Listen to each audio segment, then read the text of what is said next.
Selesai.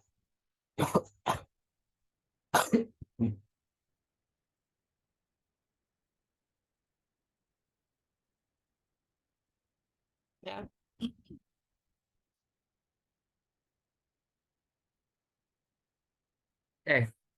Paleontologi ya. Tuh, nggak gelem.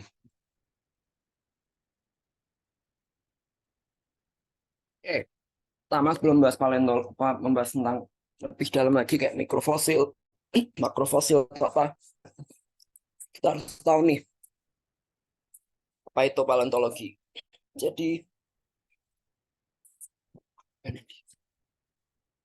jadi paleontologi itu ilmu yang membahas tentang organisme di masa lalu. Jadi dia tuh menggunakan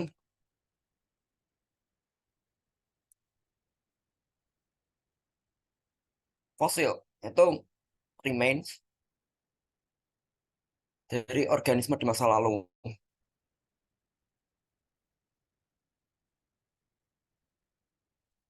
Nah, ini itu dia terpreservasi di batuan. Syarat utamanya itu paling utama dan paling banget utama harus ada itu dia tuh harus anoksik atau oksigennya kurang. Loh, kenapa kok harus anoksik atau oksigennya kurang? Loh, harus kurang. Kalau misal dia oksigennya banyak, misal dia ini banyak, itu nanti kan banyak bakteri kan.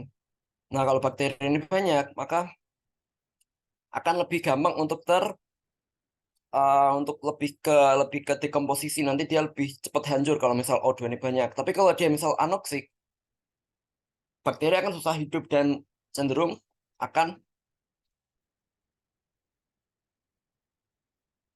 lebih terawetkan tuh. Nah, terus itu kan banyak sekali kan itu kemarin syarat-syarat terbentuknya fosil kan, mulai dari dia harus tertimbun, tidak ada anoksik, tidak ada air dan segala macam. Nah, ada satu jenis fosil itu yang dia benar-benar uh, melawan melawan syarat-syarat tadi, yaitu namanya fosil ini, fosil Lagerstätte. Itu fosil ini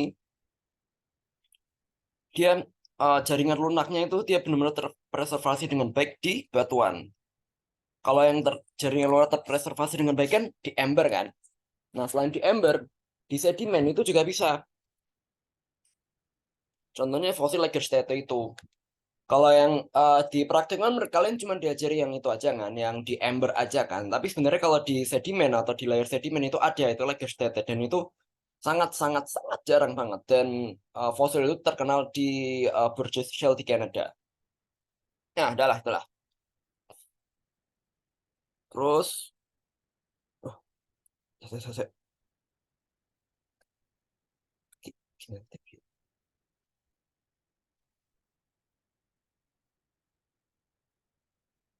Oke, terus.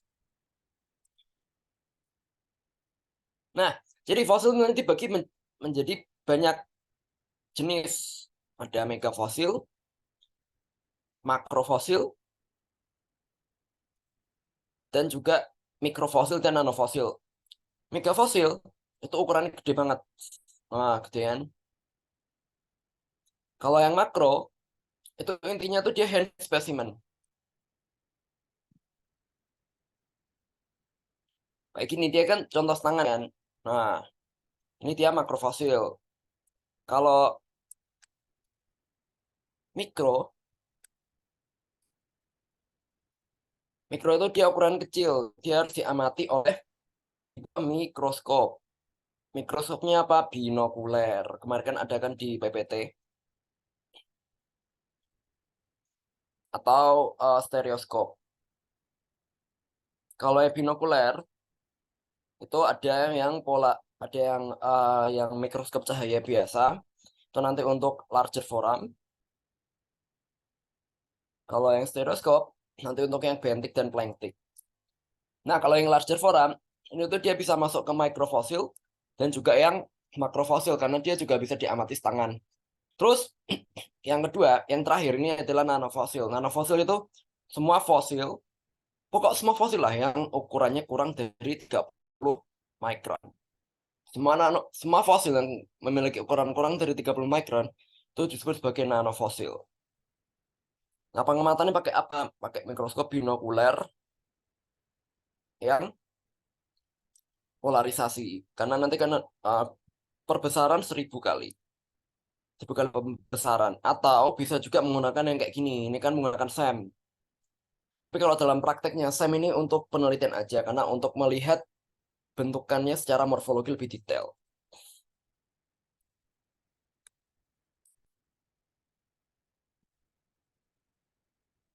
Nah, nih konsep yang paling penting yaitu adalah mold and cast dalam makrofosil. Mold itu first imprint. Oh, atau cetakan pertama. Kalau cast dia itu second imprint. Loh, terus cara bedainnya gimana? Nah, kalau yang mold, tuh misalnya ini ada bivalve shell ini. Ini kan ada cangkangnya kan, terus dia terkubur. Nah, terus si cangkang ini dia terlarutkan. Kan jadi bolong kan? Tapi kan dia terkubur dengan material yang sama dengan aragonit ini kan. Material yang sama dengan ini kan. Oh, dia sama kan. Nah, si material tanah ini dia masuk sampai ke dalam. Nah, tapi yang shellnya itu dia tuh larut. Nah, jadi void kan. Nah, kalau kalau dia dibuka, nanti oh ada ini. Dia eh, kayak print-printannya. Nah, yang dalam itu namanya internal mold, itu biasanya halus. Nah, sedangkan yang bagian luar ini itu external mold. Bedanya apa? Kalau eksternal dia ada kayak fitur-fitur kayak guratan atau apalah gitulah. Tapi kalau yang internal mold itu dia mulus karena yang terawetkan bagian dalamnya. Yang tercetakkan bagian dalam. Nah, kalau yang cast itu misal kayak gini. Misal dia terkubur seluruhnya lah, dia benar-benar mampet gitu lah. Terus yang shellnya itu dia larut dan airnya ada void kan. Nah, ada void ini kan. Nah, ada void terus dia ada air masuk dan airnya dia mengkristal dan jadi gini. Nah, ini namanya cast dengan yang ini itu external mold. Nah, cast sama mold itu paling gampang bedanya itu adalah melihat uh, komposisi dari tesnya. Kalau misal tesnya dia itu beda sama yang batu sekitar, itu berarti cast. Tapi kalau dia sama, misal kayak gini, ini kan sama kan sama batuan yang kayak ini kan, itu dia mold. Karena dia first imprint, cetakan pertama. Kalau yang cetakan kedua, dia udah kayak terkristalisasi lagi kan nih. Cast itu udah terkristalisasi lagi kan. Cast itu bedanya itu gitu. Kalau prakteknya itu kalian lihat batuan, kalau batuan si fosilnya dia dengan material yang ada di batuan yang mengandungnya, itu berarti dia cast. Tapi kalau dia sama, berarti dia tuh.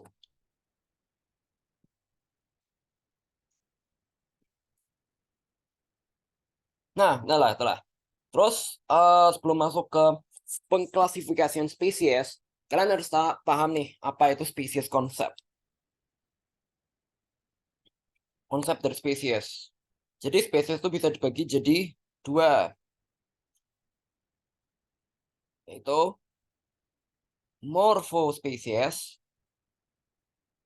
dan satunya biological species. Nah, ini harus paham nih, morfospesies dan biological species karena penting banget.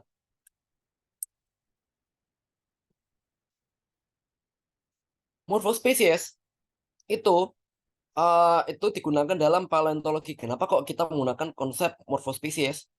Itu karena dalam paleontologi itu kita cuman memiliki morfologi aja yang terawetkan kan. Nah, sedangkan kalau yang sudah yang hidup atau biologi lah,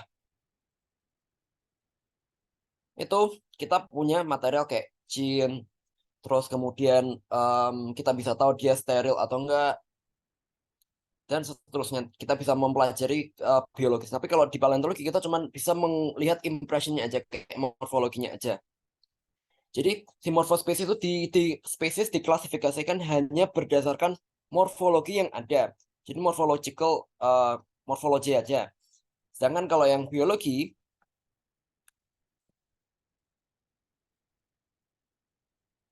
itu diklasifikasikan berdasarkan dia itu mampu nggak sih untuk interbreeding atau kawin dengan spesies itu. Misalnya ada spesies A, misal kita anggap spesies A, ini spesies B. Kalau misal dia bisa dikawinkan, kita lihat nih offspringnya atau anakannya itu, dia itu fertile atau enggak. Kalau dia infertile, berarti yang ini dan ini dia beda spesies. Tapi kalau misal spesies A dan spesies B ini dia misal dia kawin lah dan menghasilkan ini yang fertile, berarti ini dan ini spesies yang sama, spesies A dan spesies A. Dia bisa kawin dan menghasilkan offspring yang fertile, yang bisa kawin lagi atau bukan steril. Tuh, itu untuk konsep biological species. Nah, terus evolusi. Spesies-spesies tadi itu em, bisa berevolusi. Nah, konsep dari evolusi itu ketika ada variasi dalam suatu populasi. Variasi itu bisa diakibatkan oleh adanya genetik, mutasi genetik yang menghasilkan suatu variasi. Misalnya ada sungai, saat sungai membelah lah. Yang ini kering, yang ini dingin. Soal ada tupai lah. Tupai itu asalnya sama lah, asal dari tupai A. Nah, karena dia kering, bulu yang condong warna hitam, dia cenderung mudah bertahan di sini. Banyaklah. Sedangkan sini, eh, bulu yang berwarna putih. Misal, misal A nih, dia mempunyai offspring lah, mempunyai anakan lah. Terus kemudian dia menghasilkan, tiba-tiba ada variasi nih, berwarna putih muncul. Nah, tapi yang warna hitam, ini dia condong lebih mati, gampang mati. Kenapa? Karena kalau dingin, hitam kan cenderung mudah menyerap dingin ya. Jadi dia lebih kedinginan. Kalau yang putih, dia kan lebih memantulkan cahaya. Jadi lebih mudah bertahan hidup. Nah, si tupai warna hitam ini lama-lama mati dan tergantikan oleh tupai yang warna putih. Dengan ini kebalikannya, kalau yang berwarna hitam dia condong lebih banyak dibanding yang putih, sehingga yang putih malah misal ada variasi yang warna putih dia malah mati dan malah condong yang lebih bertahan yang warna hitam. Nah, ketika waktu mulai berjalan, si warna putih ini dia bertahan hidup sehingga membuat genetiknya tuh susah untuk kawin dengan yang spesies A ini. Jadi akhirnya dia memisahkan jadi spesies baru, spesies B. Nah, gitulah. Nah, konsep spesies ini itu diutarakan oleh Charles Darwin sekitar tahun 18 abad 18 dan 19 setelah Masehi lah. Nah, misal kalian ditanya nih, kalian itu dari monyet nggak? Nggak, kalian nggak dari monyet. Iya, kalian itu dari monyet, tapi berdasarkan phenotype, bukan berdasarkan genetik. Kita nggak tahu nih, apakah manusia itu dari monyet secara biological atau nggak. Karena kita cuma tahu fosil record itu mereka cuma berdasarkan fosil, bukan berdasarkan genetik. Jadi kita nggak tahu kita benar-benar dari monyet atau nggak. Tapi kalau kita berkerabat dengan monyet, iya kita berkerabat dengan monyet berdasarkan morphological features. Jadi kita berkerabat dengan monyet berdasarkan um, kesamaan morfologi atau kesamaan anatomi yang dimiliki oleh manusia modern Homo sapiens dengan Homo habilis, Homo neanderthal dan segala macam itu berdasarkan kesamaan fenotype atau kesamaan morfologi. Tuh, tapi kalau kalian ditanya kalian itu dengan kecebong itu sama, ya kalian sama kalau misal kalian dari awal pembentukan dari zygote itu kalian memiliki bentuk zygote yang sama dengan ayam, dengan kucing, dengan semua mamalia lah. Itu sama, tapi kalau udah gede nanti beda. Oke, nah, lanjut lah. Makrofosil. Makrofosil tadi kan semua fosil yang kalau misal kalian hand specimen itu kalian bisa pegang secara hand specimen. Nah, itulah makrofosil lah. Nah, cara klasifikasi. Bagaimana sih cara klasifikasi dari si makrofosil itu? Nah, kalau kalian kan kalau di praktikum kan ya seperti biasa lah, kalian nyocokin gambar lah. Habis nyocokin gambar, nanti kalian harus melihat deskripsi secara morfologi. Itu sama nggak yang kalian deskripsi? Emang yang kalian lihat, misal gambar A lah. Gambar A itu sama nggak di deskripsi morfologinya? Kalau misal dia sama, misal uh, septanya ada 7. Kalau kalau lihat gambar kan, oh sama nih. Tapi kan kalau misal dia secara deskripsi morfologi, oh septanya ada 7. Kalau misal dia sama secara deskripsi morfologi, Ya berarti benar dia spesies yang kalian tebak gitu. Nah, misal contohnya nih lah, ini loh, ini adalah fosil Lagerstätte. Ini jaringan lunaknya itu dia terpreservasi di dalam sedimen kayak layer sedimen. Kalau kalian belah satu-satu, itu nanti bisa terlihat struktur dalamnya. Nah, kalau yang untuk kayak yang ember itu kan kalian bisa lihat secara bening itu kan. Kalau ini secara sedimen kalian bisa iris tipis-tipis, nanti kalian bisa tahu penampakan 3D dari si fosil ini. Ini namanya fosil Lagerstätte. Nah, tuh. Nah, untuk mendeskripsikan yang baik untuk makrofosil, itu nanti kalian harus deskripsi secara sendiri, jangan secara template yang dikasih asisten, itu kurang tepat banget. Yang di deskripsi itu apa? Misalnya kalian lihat fosil yang ada di sini, misal inilah, dia bentuknya gimana? Dia berbentuk hati. Misal inilah, size itu utama. Misal dia berbentuk medium to large. Terus dia bentuknya gimana? Konkavo convex. Dia berbentuk seperti konkav hingga convex. Valve atau cangkangnya berbentuk seperti convex. Outline-nya gimana? Outline-nya dia elongated, subcircular. Ada penampakan ventral, dia itu inflated dan nah ini kalau dia secara posterior itu bentuknya tuh konkav secara misal tampak depan lah, tampak yang cangkang atas itu dia konkav. Ya bisa konkav atau misal kalian bilang dia sedikit cembung, dia sedikit cekung atau apalah bebas sesuai kosakata kalian. Ini kosakatanya kan gunakan biologis banget kan pakai konkav terus convex macam-macam. Nah, terus misal nih ada kayak sudut-sudut. Misal ada dua pasang lah valve atas dan valve bawah. Misal dia derajat, ya tulis 9 derajat terus apa hinge ini dia bentuknya gimana, elongated lah atau dia bentuknya lancip dan berbagai macam. Yaitu deskripsi ini sesuai apa yang kalian lihat lah. Misal dia berbentuk hati, berbentuk apalah sesuai dengan apa yang kalian lihat. Jangan menganut kayak template itu. Nah, itu untuk makro. Nah, sekarang mikrofosil nih. Di mikrofosil nih aku juga pengen membenarkan, mungkin barangkali ada asisten yang kemarin jelasin agak sedikit misleading, mungkin misleading sedikit. Nah, aku ulangi aja lah yang acara kemarin. Planktik dan bentik. Planktik itu dia tuh mengambang. Kalau bentik dia menambat di bawah permukaan.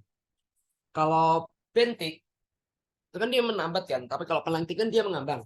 Kalau mengambang dia kalau misal ada arus dia akan mengikuti arus. Maksudnya dijelasin kemarin ini. Si planktik dia akan mengikuti arus. Nah, ini planktik dia akan mengikuti arus. Kalau dia mengikuti arus, dia global distributionnya bagus. Misal spesies A di Indonesia dan spesies B di spesies A di Eropa. Dia kan karena dia global distribution bagus, spesies A dia bisa sampai di Eropa di umur yang sama. Misal di umur Miocene spesies A dia juga ada di spesiesnya juga ada di Eropa. Dia diendapkan di Indonesia dan di Eropa juga. Karena dia global distribution bagus, maka dia bagus untuk penentuan umur.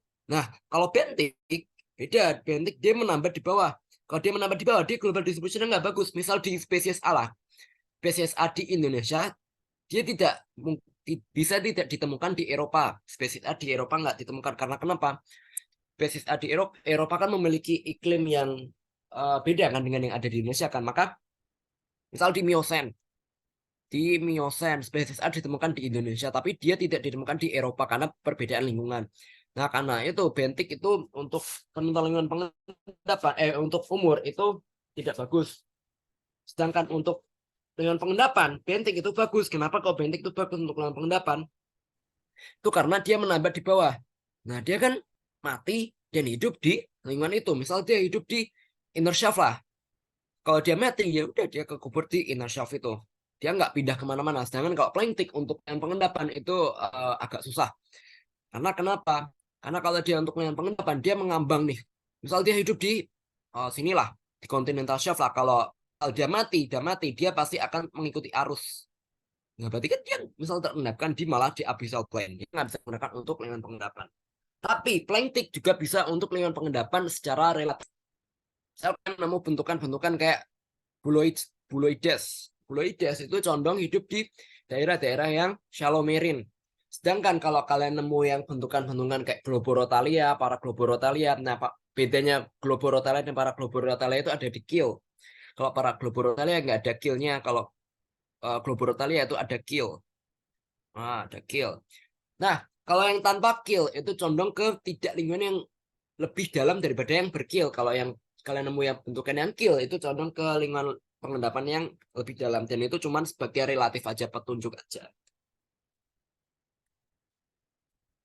Ya. Nah, selain menggunakan untuk penentuan paleo-bathymetry itu bisa menggunakan, selain menggunakan nama fosil, nama spesies, kita bisa menggunakan PB rasio. PB rasio itu prinsipnya kalau di lingkungan dangkal itu planktik condong lebih sedikit dibandingkan bentik. Sedangkan kalau yang dalam itu planktik jauh lebih banyak dibandingkan bentik. Itu kenapa? Satu,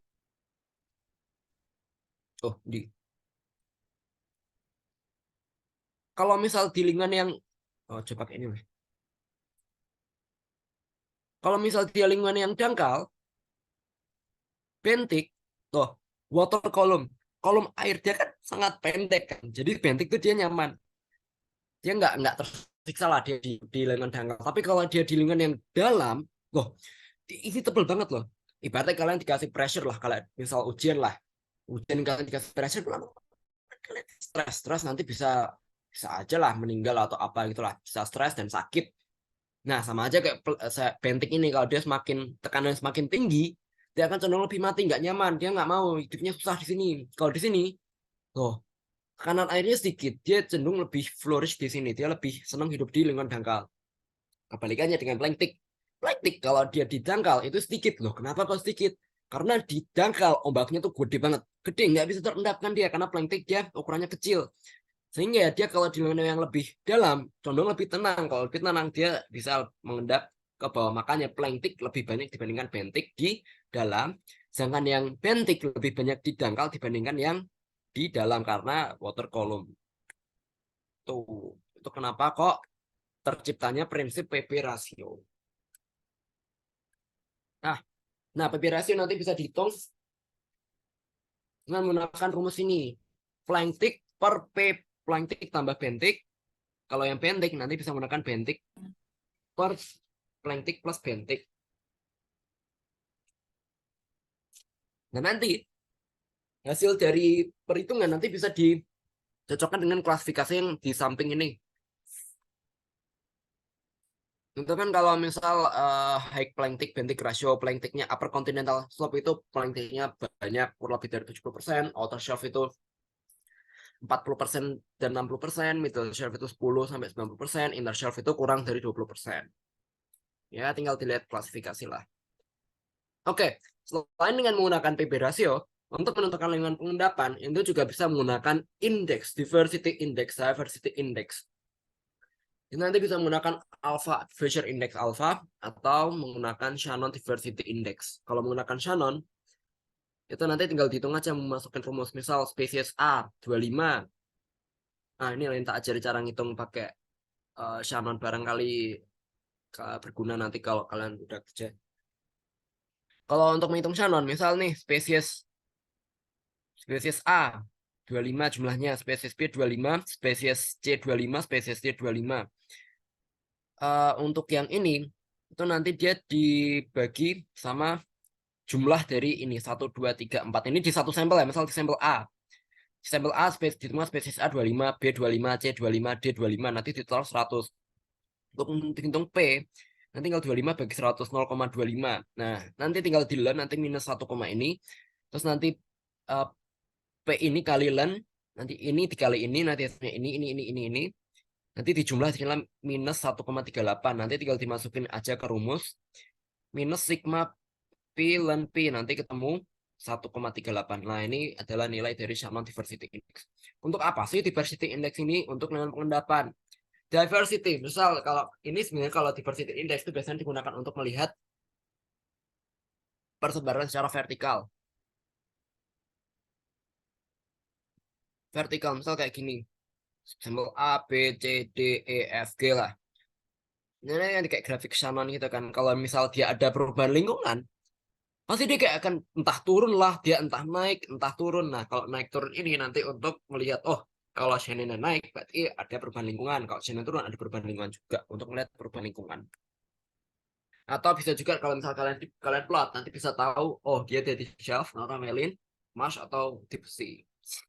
Cara yang ketiga, nanti TRM ratio atau Textularia, Rotalina, Miliolina. Nanti tinggal diplot, nanti dia masuk ke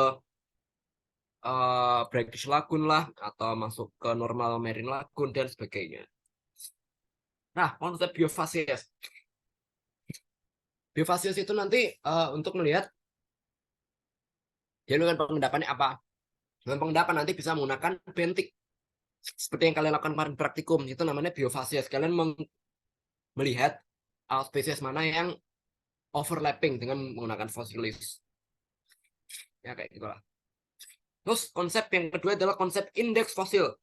Kemarin aku lihat di praktikum agak sedikit miss sedikit ya konsep indeks fosil ini ya.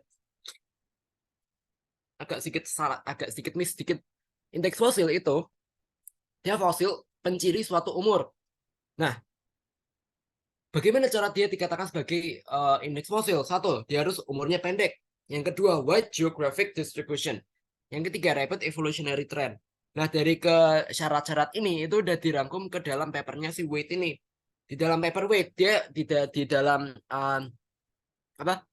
Di papernya itu dia udah merangkum semua fosil indeks yang muncul. Indeks itu di sini adalah marker taksa. Itu adalah pembatas zona. Kalau di pembatas zona itu adalah indeks, fosil indeks. Misal kalau di papernya Wedia tertulis Globorotalia tosaensis, kalau ini kan dia last occurrence. LO, last occurrence atau kemunculan terakhir. Kalau misal dia bentuknya gini, itu first occurrence atau kemunculan pertama. Nah, semua yang ada tertulis di sini itu adalah fosil index, bukan yang tertulis di PowerPoint. Itu yang di PowerPoint itu semuanya kurang up to date dan sekarang udah nggak dipakai lagi sebagai indeks fosil. Yang dipakai sekarang yang ini. Ini adalah indeks fosil atau marker taksa. Ini pembatas dari zona. Nah, kalau kalian pengen tahu, wah, untuk indeks fosil untuk umur Pleistocene apa ya untuk foraminifera ya? Nah, kalian bisa lihat di weight, bisa lihat di sini. Nah, ternyata fosil indeks untuk era-era Pliocene itu Globigerinoides vistolosus, Globorotella pseudomyocenica, Globorotella myocenica, dan sebagainya. Itu indeks fosil untuk Pliocene. Nah, itu indeks fosil. Nah, nanti indeks fosil itu, misal nih, lost occurrence, itu umurnya 0,61. Kalau kalian bertanya-tanya, ini apa sih tulisan ini? Itu adalah 0,61 juta tahun, 0,61 MA atau juta tahun yang lalu. Jadi dia last occurrence kemunculan terakhir Tosciensis itu 0,61 juta tahun. Gitu juga Globigerinoides vistolosus. Kemunculan terakhirnya dia 1,88 juta tahun. Wah, ini penting nih. Untuk penentuan untuk umur, nanti yang dipakai itu adalah yang paling muda. Yang paling muda. Kenapa? Karena kalau prinsipnya itu, kalau misalnya ada laut, terus dia terendapkan. Ini pas umur Miocene lah katakanlah. Terus lautnya dia terangkat nih. Nah, umur-umur Miocene ini dia tererosi. Karena dia terangkat kan dia tererosi. Habis tererosi dia terendam lagi di laut. Nah, ini kan ada yang fosil-fosil tadi kan, dia muncul di sini kan. Dia kecampur dengan fosil yang muda. Yang rework tadi dia masuk. Nah, yang ini yang dipakainya muda kan. Yang ini, yang tua ini, yang nggak dipakai karena dia bukan umur sejak, bukan true age dari pengendapan yang ini. Jadi yang dipakai itu adalah yang tua, yang muda. Karena tadi itu karena ada erosi. Itu untuk outcrop. Data outcrop atau data lapangan, data apa bebas ya, singkapan itu dia yang dipakai adalah yang umur muda, umur yang paling muda itu outcrop. Tapi nih, kalau untuk yang data sumur, data pengeboran minyak, well, yang dipakai itu adalah yang tua. Loh, kenapa yang dipakai yang tua? Karena adanya leakage. Loh, kok bisa leakage? Nah, misal kalian ngebor nih, set, dibor. Kalau kalian ngebor kan, yang atas ini kan dia jatuh ke bawah kan.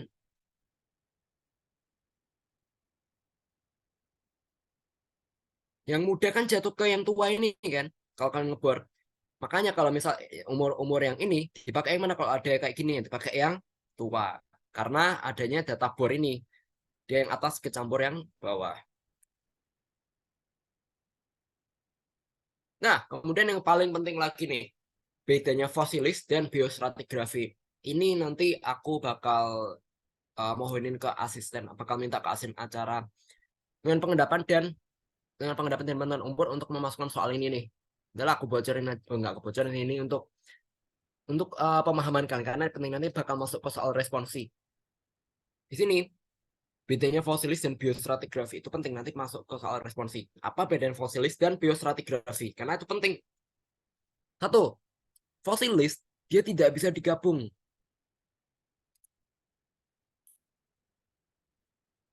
Kalau kalian punya uh, fosilis di sampel A, di titik ini sampel A, B, C, D, E, F, G. Punya fosilis di sampel A, B, C. Kalian nggak bisa gabungkan fosilis A, B, C untuk melihat umur dari batuan untuk strata batuan. Itu nggak bisa digabung dia. Dia cuma bisa menentukan umur unit batuan. Satu unit batuan, sampel A aja yang ditentukan umurnya. Dia nggak bisa ditentukan umur siap strata batuan. Sedangkan biostratigrafi itu melihat persebaran umur secara vertikal. Kalian melihat first occurrence dan last occurrence. Misal di contoh ini, di titik ini dia first occurrence dari Orbulinia universa. Orbulinia universa itu N9.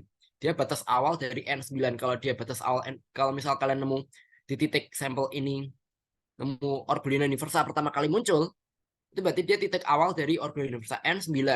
Muncul awal. Berarti yang atas ini, semua yang atas itu zona N9, sedangkan di zona yang bawah dia N8.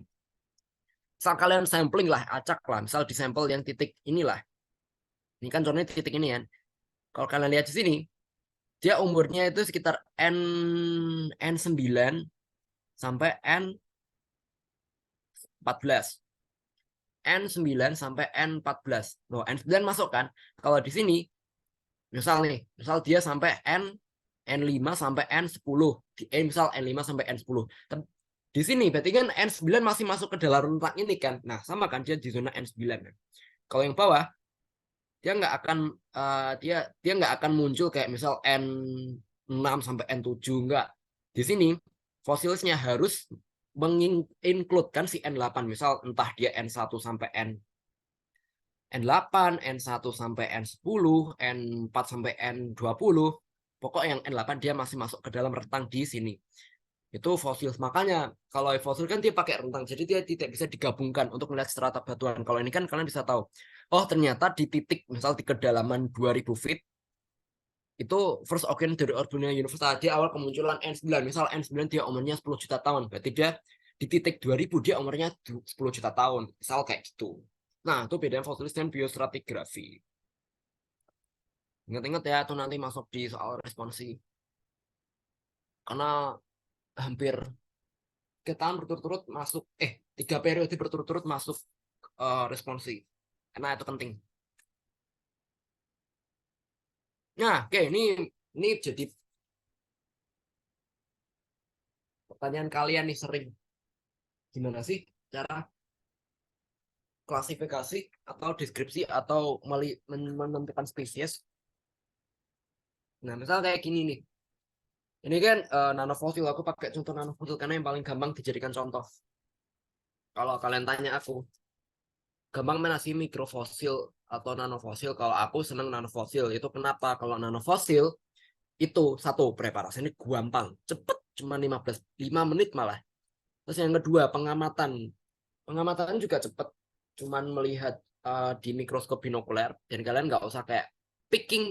Kalau picking kan kalian kan kadang fosilnya mencolot lah, atau nggak bisa diputer, lihat ventral dorsal perifer dan macam. Sedangkan kalau yang nanofosil nggak, kalian bisa lihat secara 2 dimensi dan bisa dilihat pakai komputer juga. Nah, kan nggak merusak mata kan. Kalau kalau yang pakai forum kan mencolot.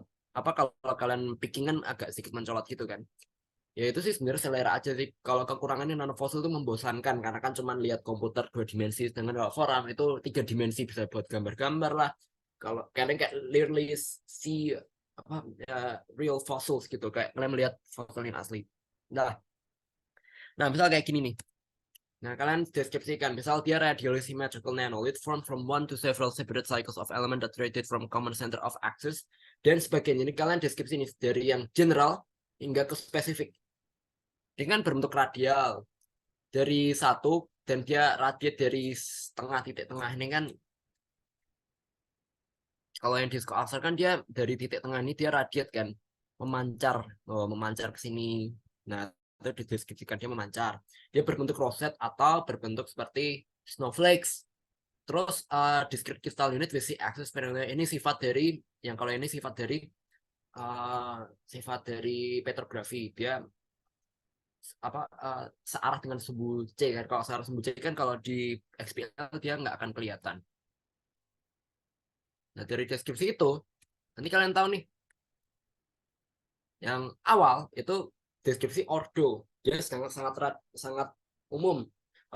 Kalau yang ordo kan disco astralis, itu berarti dia memancar, titik tengah memancar ke segala arah. Kemudian untuk bentuk roset atau bentuk snowflake itu berarti menunjukkan dia masuk ke dalam family disco Asteraceae. Dia berbentuk roset atau berbentuk snowflake, itu masuk ke deskripsi family. Dia lebih mengkerucutkan, dia lebih spesifik kan. Sedangkan yang awal tadi kan kayak radiate, itu kan condong ke lebih ke general. Nah, kemudian yang kedua, dia di XPL nggak tampak. Nah, itu masuk ke genus Discoaster. Untuk spesies, itu lebih detail lagi. Misal dia punya 6, tangan 6, terus bentuk angle-nya dia condong lebih besar, 120 derajat, sentral areanya ada knob-nya. Nah, itu masuk ke Discoaster Challenger. Dicocokkan. Kalian nyocokin gambar, dan juga nyocokin referensi. Misal ini referensi. Nah, referensi kayak gini, dicocokin sama nggak gambarnya dengan gambar yang kalian lihat, dengan gambar yang ada di referensi, sama nggak? Kalau misalnya sama, kalian lihat deskripsi. Di deskripsi, oh bener nih, angle-nya dia 90 derajat, lebih dari 120 derajat, terus knob-nya juga terlihat banget. Kayak gitu. Kalau udah benar, berarti ya udah, itu adalah spesies. Oke, dari ini ada pertanyaan nggak dari theoretical bentar ini? Nanti di sini kita praktek cara melihat spesies. Tak kasih tahu kalian ngapalin spesies apa aja. Oke, ada pertanyaan nggak dari dasar ini semua? Nanti masuk ke responsif sih. Ya, apa yang ucapin. Izin nanya Mas, boleh ulangin tentang perbedaan biostratigrafi sama fosilis nggak ya Mas? Oh, fosilis sama biosrat. Oke. Ya, fosilis. Nih, fosilis itu dia nggak bisa digabung. Dan fosilis itu cuman untuk menentukan umur 1 unit batuan. Sedangkan untuk biostratigrafi, untuk menentukan umur dari strata batuan, urutan strata batuan kayak MS kemarin itu. Kalian kan kayak ada lapisan, misal ini 0, 50, 100. Nah, kalian mencari umur, misal 0 sampai 50 feet itu umurnya berapa sih? 50 sampai 100 umurnya berapa? Jadi kayak strata batuan gitulah. Kan sampelnya banyak kan, sampel. Misal dia ini first occurrence Orbulina universal, berarti di titik, misalnya titik 40 feet, berarti dia batas awal dari N9. N9 misal 10 juta, berarti di titik 40 ini dia tuh 10 juta tahun. Sedangkan yang bawah berarti kurang dari 10 juta tahun. Kalian lihat biodatumnya. Jadi si biostratigrafi itu untuk melihat melihat umur secara stratigrafik, secara stratigrafik ini. Kalau yang fosilis dia cuma setiap unit aja, misal di unit sampel A. Umurnya apa sih sampel A? Oh, ternyata dia rentang umurnya N8 sampai N9. sampel B N 4 sampai N 10 dan gitu-gitulah. Per sampel batuan, bukan per stratigrafik. Biostratigrafi dia untuk strata gini.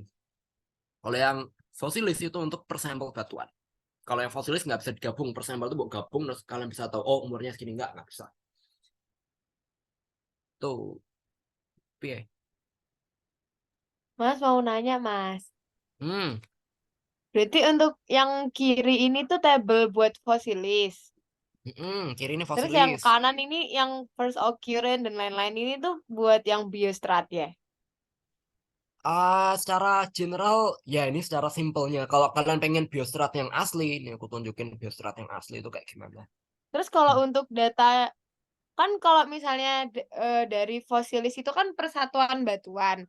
Terus kalau Hmm. misalnya kita mau bikin biostratigrafi itu apakah fosilisnya tiap satuan batuannya itu digabung atau gimana Mas buat bikin biostratnya? Oke. Nah, ini aku ajar ya cara buat biostrat ya. Tuh, biostratigrafi itu kalau di oil and gas itu penting karena dia basic science. Kalian harus paham kalau kalian yang pengen menjegur di oil and gas, tuh sangat-sangat amat sangat penting biostratigrafi karena dia basic science. Kalian nggak bisa biostratigrafi masuk oil and gas, susah. Ya, kalian misal dikasih data pet, misal kalian suka petrologi, apa? Petrofisik lah, kayak log-log gitu lah, log atau kalian suka seismik lah. Kalau kalian nggak tahu umur, biodatum itu apa, biostratigrafi itu gimana, well tie seismik itu gimana, kalau kalian nggak tahu kan, ya bingung kan, nanti kalian bingung sendiri kan. Makanya biostratigrafi itu ilmu yang basic saya lah, paling nggak paham lah konsepnya. Nih, aku kasih contoh. Nah, kelihatan. Nah, misalnya ini itu biostratigrafi. Jadi yang aku lakuin kemarin ini skripsi ya, aku pakai contoh yang eh contoh untuk nanofosil. Misal kayak gini. Ini kan aku membuat kayak kedalaman 30 sampai 60 terus aku list semua nih fosil yang muncul apa. Misal nih muncul Reticulovenestra haki, muncul dua. Reticulovenestra apa ini? Reticulovenestra minuta 10, Pseudoumbilicus 2, Sphenos abies 8 dan seterusnya aku list di sampel 30 ini, sampel 60 Rhodosphaera profunda dan seterusnya. Terus nah ini semua lah, aku list ini semua kan. Terus yang kedua yang aku lakuin habis itu aku melihat ini.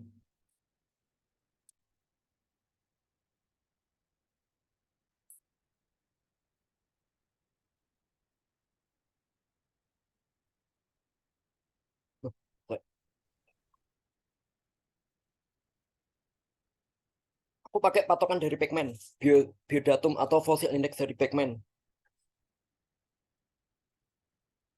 No, aku lihat ini. Kalau tadi kan untuk yang weight kan untuk foramen, ini untuk nanofosil. Indeks nanofosil itu pakai, aku biasa pakai Pacman. Nah, ini kan tulisannya kan. Nah, aku cari semua fosil indeks di sini yang muncul eh di biostratku. Misal nih, Amaurolthus primus, dia kemunculan terakhir. Aku cek di distribution chart, ini namanya distribution chart atau tabel distribusi dari nanofosil atau fosil lah. Nah, di titik 727,50 itu ternyata dia last occurrence dari Amaryllis primus. Dia kemunculan terakhir nih, karena kan yang atas kan nggak ada kan. Syarat dia bisa jadi last occurrence, patokanku itu 3 sampel di atas tuh nggak ada lagi. Atau aku biasanya cari aman 4 sampel di atas lah. 1, 2, 3, 4 yang nggak muncul lagi. Dia kan muncul, awalnya kan muncul terakhirnya kan di 720, 75, berarti kan dia titik last occurrence kan. Ya, berarti dia Amaryllis primus. Aku cek nih di Pacman. Amaryllis primus. Ya, guys.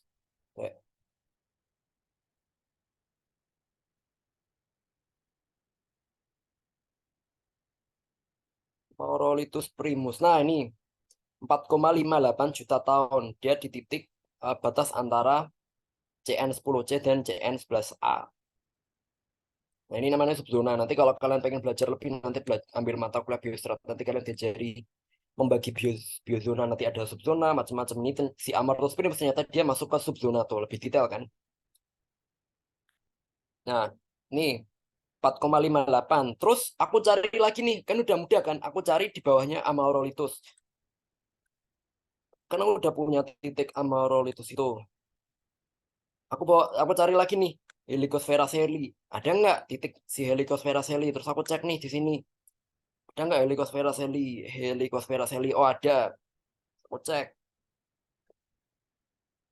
Tuh, tapi Helicosfera Shelly ini kan tuh dia kan nggak begitu nggak konsisten kan. Dia bahkan sampai bawah kan, ini loncat loncat. Nah, nggak aku jadiin biodatum karena dia agak ambigu, agak loncat. Sedangkan aku masih bisa melihat ya udahlah, kalau misal kalian yakin ini dia biodatum yang selanjutnya, udah aku kasih, ya berarti dia bisa jadi calon untuk biodatum. Nah, aku listnya Helicosfera Shelly. Terus kedua aku cari lagi nih Ceratolithus acutus, ada nggak di punyaku? Nah, aku cek nih Ceratolithus acutus. Oh ada. Terus Ceratolithus acutus yang aku pakai apa ini harusnya? Aku harus mencari top dari Ceratolithus acutus. Ada nggak? Oh ada di sini ternyata. Dia lebih condong urut ke sini. Dia Ceratops acutus kan harusnya kan lebih tua daripada si Helicosfera Shelly kan. Tapi Helicosfera Shelly dia masuk sampai ke bawah, masuk sampai ke kedalaman, bahkan dalam banget ini si Helicosfera Shelly. Masuk sampai ke kedalaman 4.500 lah kan, terlalu dalam kan. Sedangkan si Acutus aku bisa nemu di atas dan dia konsisten banyak muncul. Nah, berarti si Shelly aku gugurin sebagai biodatum. Nah, terus habis Acutus aku cari Ceratolithus rugosus ada nggak? Oh, ternyata di sini aku nggak nemu rugosus. Terus aku cari lagi di bawahnya rugosus ada apa? Triquartohabulus nggak ada, Larimeri nggak ada. Terus yang adanya bottom si Ceratolithus acutus. Aku cari nih titik bawahnya ada nggak si acutus gimana? Oh, di sini titik bawahnya aku tarik sebagai biodatum.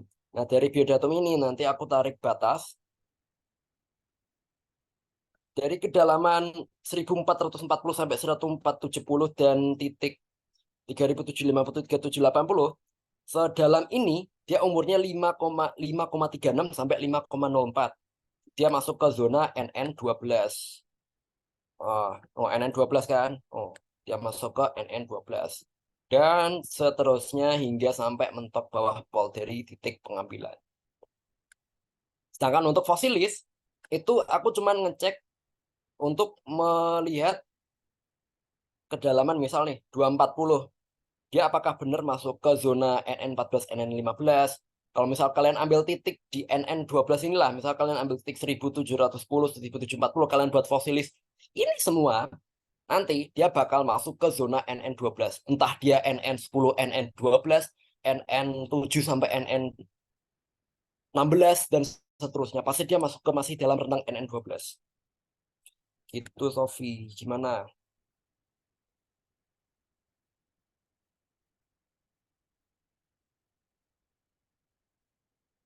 Halo? Oke, Mas. Oke, mendengar? Nah, sip. Itulah. Itu bedanya fosilis dan biostratigrafi. Nanti masuk ke soal. Ya, Berarti kalau tak emang sobat isi lah. biostratigrafi itu emang yang lebih kompleks gitu kan, Mas? Yes, dia lebih kompleks dan lebih aplikatif. Dia aplikatif dari paleontologi. Kalau misal makro lah. Ini informasi aja lah. Kalau misal kalian ambil makro, makro fosil biasanya untuk biologi kayak misal kalian pengen buat geopark atau apa, kalian harus tahu biodiversitasnya kayak gimana. Kalian bisa tahu, oh ternyata di sini banyak fosil.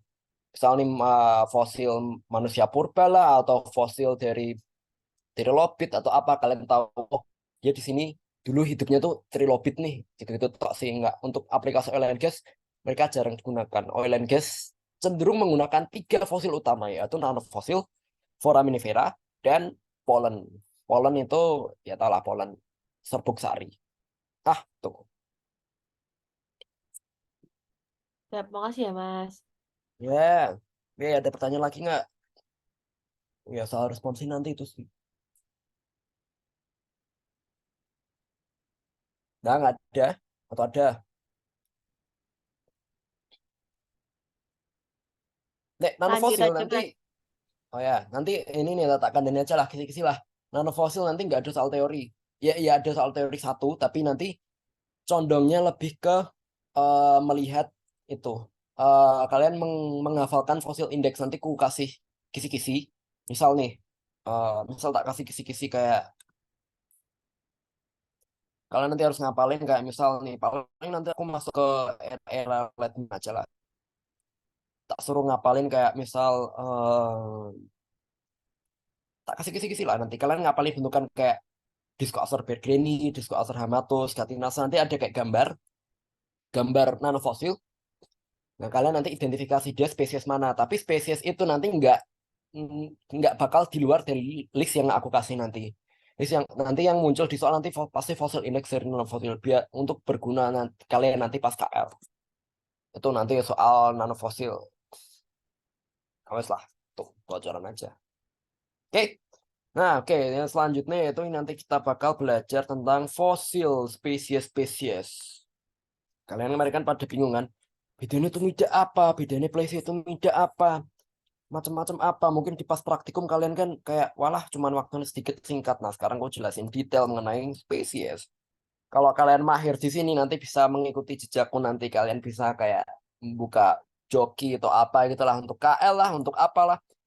Kalau kalian minat banget di paleontologi kalian bisa meraup uang setiap musim KL. Kemarin aja pas musim KL aku bisa sekitar berapa ya? 7, 6 sampai 7 lah. Lumayan kalau kalian pintar di sini. Ya kayak ya kalau kalian minat sih di sini. Nah, aku ajarin lah caranya.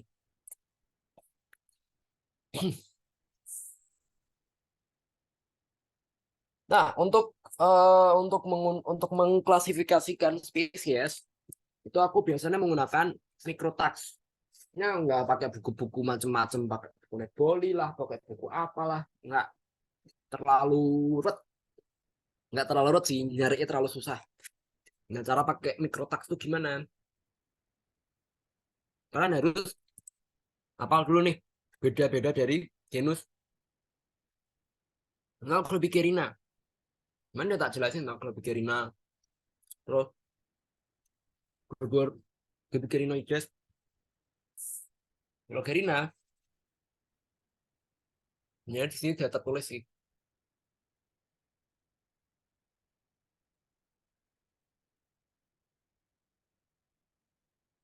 Kalau yang Globigerina itu, hmm,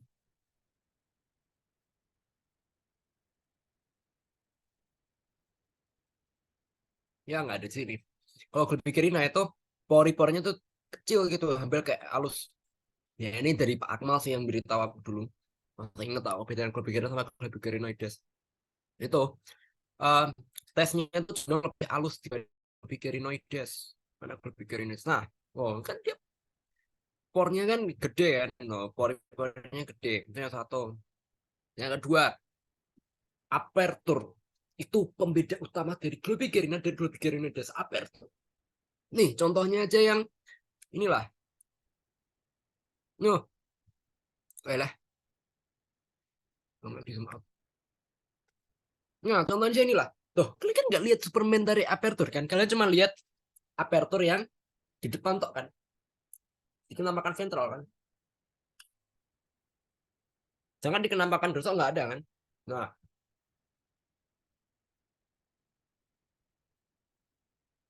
Nah, yang kedua, hampir lupa aku tadi. Kenampakan morphological position ventral, dorsal, perifer untuk foraminifera, planktik, bentix dan segala macam itu untuk ventral melihat aperture bagian depan. Untuk yang dorsal kalian lihat proloculus. Ini kan itu proloculus kan? Di kenampakan proloculus itu adalah dorsal. Di kenampakan final chamber atau umbilicus itu kenampakan ventral. Umbilicus itu yang gede nih loh. Nah, ini umbilicus, dengan yang dorsal itu yang kenampakan proloculus. Perifer ya kenampakan samping lah, apapun itu samping kanan lah kiri ya udahlah itu perifer.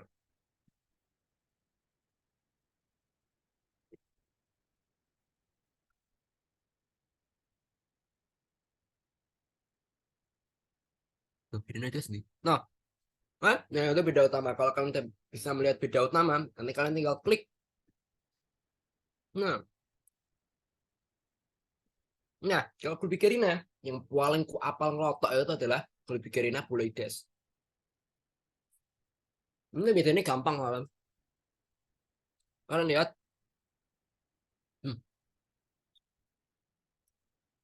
Buloides itu dia chambernya itu kan ada 3 kan, 1, 2, 3.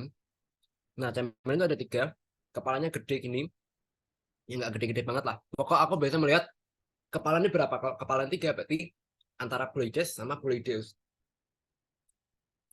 Bedanya Buloides ini dan Globigerinus Buloides itu dia mirip ya. Tuh sering muncul itu di let miosen. Nah, nih itu kan mirip kan. Nah, sama-sama kepala 3. Nah, yang membedakan apa? 1, dia porinya lebih mulus. Yang kedua, ada supplementary aperture. Tuh lihat lah. Oh, ada supplementary aperture kan. Sedangkan yang ini, tuh nutup banget. Nah, itu bedain.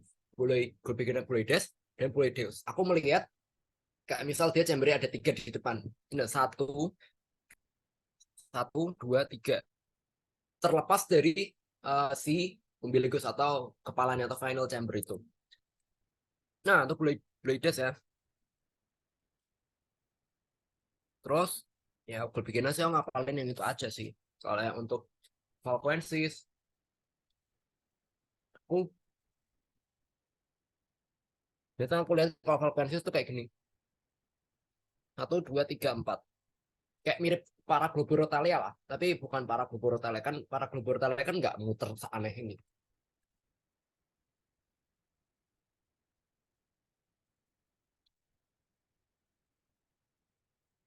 Nah, nek Girinoides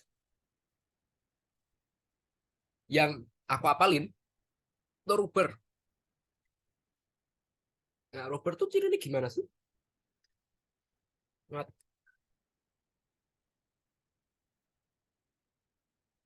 penampakan ventral, kepalanya 2. Kok kepala? Chambernya ada 2 di bawah itu. Hmm. Ini kan ada 2 kan, 1, 2 kan. Nah, itu Ruber. Nah, terus bolongannya juga kelihatan. Oh, itu Ruber. Ini kayak hampir sangat melimpah. Kalau Ruber tuh sangat-sangat melimpah kayak ibaratnya Reticulovenous rahaki lah kalau di Navasen. Melimpah banget di umur-umur Miosen sama Pliosen. Ya, untuk Ruber ya, kepalanya jamurnya ada 2. Terus, Jadi kalau buat yang di sampel MS Ngalang tuh kemarin banyak rubernya tuh Mas. oh, nah, Ruber memang akeh kudune nemu. Kayak gini kan bentuknya. Iya 3 gitu Mas. Nah, ngerti ya. Nah, itu Ruber tuh. Tapi dia nggak jadi sebagai fosil penciri umur, dia cuma penggembira aja. Oh, ternyata Rubernya banyak. Kalau Ruber banyak berarti di dangkal. Kenapa aku bilang dia dangkal? Karena banyak bentuk globus-globus gitu. Tuh. Terus yang kedua yang aku apalin Extremus. Tadi kan bentuknya kan kelihatan banget kan. Extremus tuh kayak aku biasanya melihat kayak kepala tuh miring gitu. Ini dia miring kan?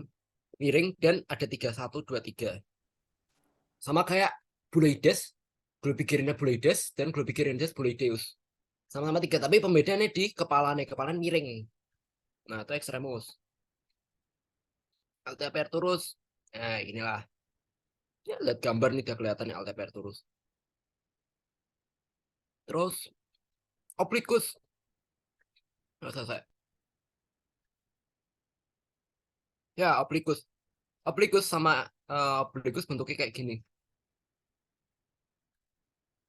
Terus sama Conglobatus. Conglobatus tuh yang atas. Yang bagian atas tuh kayak kegencet gitu, kayak kompres gitu loh. Nah, itu Conglobatus. Terus kegencet dan ini ada 2, 1, 2. Kan mirip rubber kan? Depannya 2, tapi bedanya kepalanya dia kayak kegencet itu. Itu Conglobatus. Oh, ini Jolly. Dia mirip kan kayak si Buloideus, bedanya apa? Oh, bunder banget. Kepalanya bener-bener bunder. Aperture juga bunder. Nah, itu beda ini. Atau Neo Prawudi lah. Neo Prawudi juga sama Blades kan. Cuman bedanya dia aperture ini tuh kayak bener gede banget. Suat, bener. Nah itu si Neo Prawudi. Nah yang ini jarang aku nemuin yang ini nggak pernah aku pakai ini. Itu yang biasanya aku pakai identifikasi. Rhinoides terus Globorotalia, Globorotalia nih. Nanti tak kasih contoh fosil-fosilnya. Lah, ono.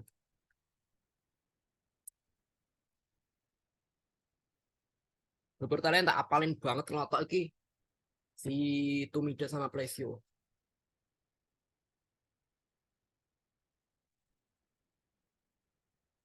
Hmm. Globorotalia sebenarnya kayak para Globorotalia itu dulu dia jadi satu genus yang sama yaitu Globorotalia. Misal Tumida lah. Tumida dulu namanya kok Tumida? Ah,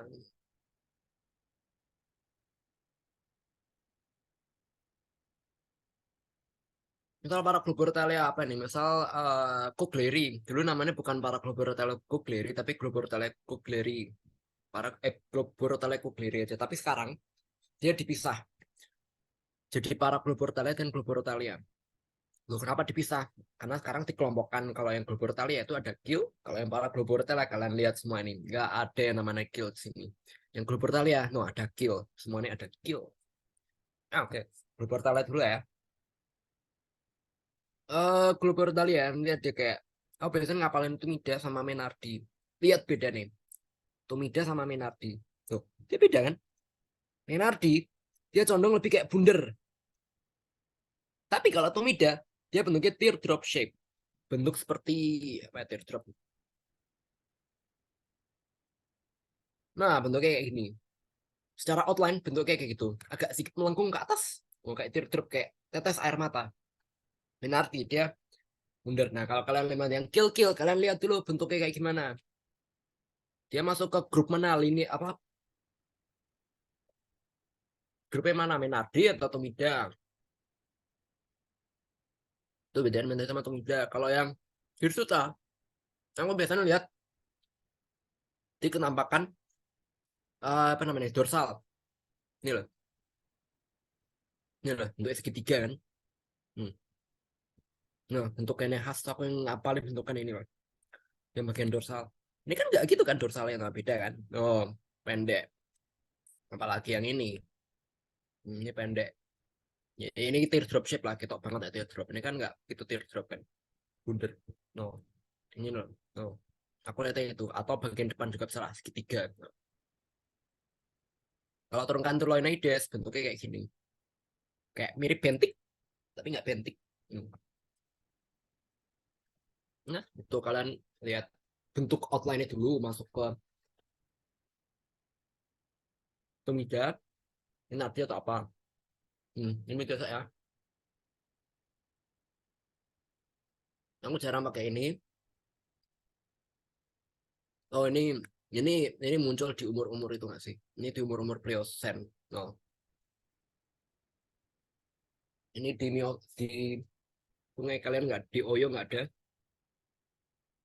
Nah mungkin muncul tuh malah Tumida, Tumida sama Plesio. Yang lihat beda nih. Tumida, Plesio itu bener-bener mirip. Kalau kalian lihat secara kenampakan langsung itu susah beda ini. Cara beda ini gimana? Sedangkan Tumida dan Plesio, Tumida itu dia um, fosil indeks dia penting, dan kalau misal indeksnya umurnya sama it's okay lah, masalahnya umurnya beda. Di Tumida kalau nggak salah dia tuh um, 5 juta tahun, si Plesio Tumida tuh 8 juta tahun untuk first appearance-nya. Ya kan kalau kalian salah identifikasi kan fatal kan. Nah, cara beda ini itu bukan dilihat dari dorsal sama ventral, tapi yang dilihat adalah perifer. Lihat perifer si Tumida, dia wobble tuh, wobble kan. Sedangkan perifer si Plesio Tumida puipis. Nah, tuh beda nih. Cara penampakan depan almost identical, hampir sama. Tuh, tuh gue sih tetap. Oh, Menardi.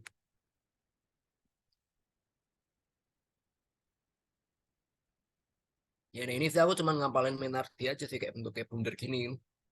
Nanti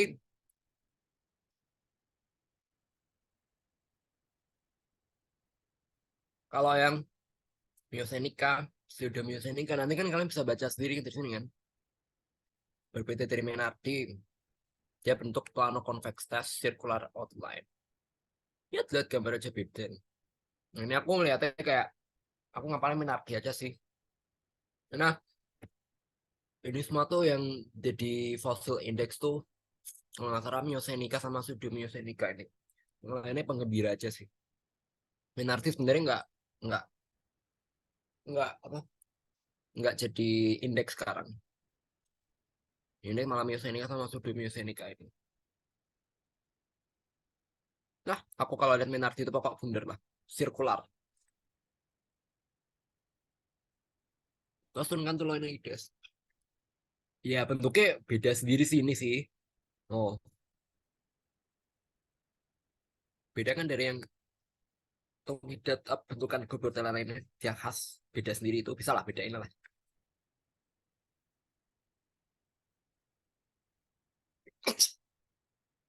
Terus Hirsuta. Kalau Hirsuta yang ku apalin tuh Margarite. Karena Margarite ini indeks. Lihat bedanya. Tapi kalian nggak bakal nemu sih di Oyo.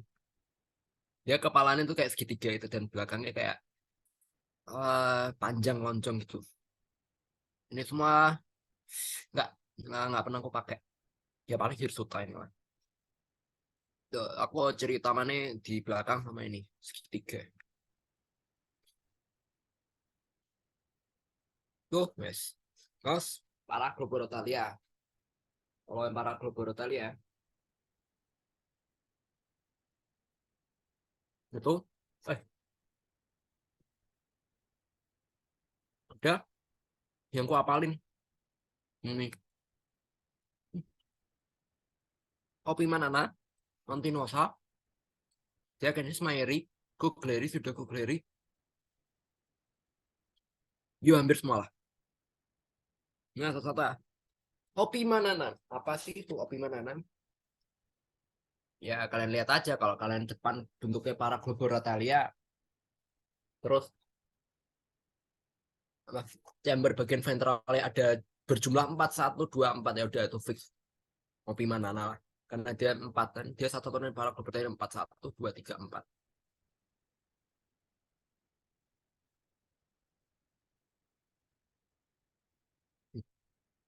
Nah, bedanya Nana sama Opima itu apa? Nih, kalau yang Opima lebih besar daripada Sinan. Terus Continuosa. Continuosa juga sama 4. Hmm. 1, 2, 3, 4. Ya aku gampangannya sih kalau bedain antara Opimana dan Continuosa sih melihat dia tuh umurnya apa sih? Nah, umur Miosa nih nggak mungkin ada Opimana, berarti dia masuk ke Continuosa gitu. Ini ya beda sih lah kepalanya ini kan beda kan Virnage. Siakensis. Kalau Siakensis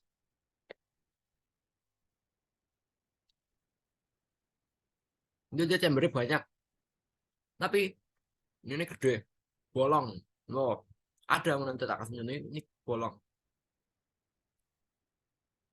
Mayeri, chambernya banyak, tapi nggak banyak itulah. Di mulutnya ada lips. Kukleri, wah banyak banget ini chambernya. Hmm. Chambernya banyak kan? Nah, itu Kukleri. Ya semifera bentuk kayak gini lah, itu beda banget. Nah, para Globertella udah, Globertella wes. Terus Orbulina. Jangan sampai salam bedain Orbulina universal sama Structuralis.